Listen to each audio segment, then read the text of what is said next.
जी उणीव आहे आम्हाला, जे आमचा कुटुंब प्रमुख आज आमच्यात नाही, ते शब्दात व्यक्त होणं किंवा शब्दात सांगणं किंवा किती काय काय सांगावं हे विचारशक्तीच्या पलीकडं आहे. कारण का एखादा माणूस गावाला गेला तर आपल्याला वाटतं की तो कधी घरी येईल, कुठं अडकलेला आहे, बस मिळाली का नाही त्याला.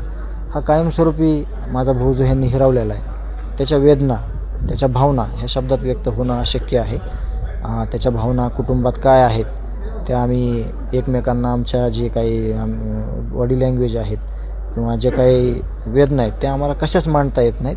या दुःखातून आम्ही सावरू शकत नाहीत. क्षणाक्षणाला प्रत्येक गोष्टीत माझ्या भावाची, संतोष अण्णांची आठवण आमच्या सगळ्या कुटुंबाला, गावकऱ्यांना येते. अधिवेशनात हीच मागणी आहे आमची की लवकरात लवकर दोषारोपपत्र दाखल झाल्यानंतर या आरोपींना कशी लवकरात लवकर शिक्षा भेटेल, कशी ह्यांना चढतील, हीच मागणी आहे. आणि ज्या मुख्य आरोपी आणि त्याचे सगळे साथीदार ह्या टोळीला ज्या लोकांनी आश्रय दिला, ज्या लोकांनी ह्यांना फरार करण्यात आलं, ज्यांनी फोनपे पैसे केले, ज्यांनी गाड्या पुरवल्या, ह्या लोकांना वेगळ्या कायद्याखाली अटक झाली पाहिजे आणि शिक्षा झाली पाहिजे. हे मी आज का म्हणतो आहे तर खूप मोठ्या प्रमाणामध्ये आरोपीचं समर्थन करणारे जे लोक आहेत ते भय निर्माण करण्याचं कुटुंबावर, गावाला कुठंतरी भय निर्माण करायचा प्रयत्न करत आहेत.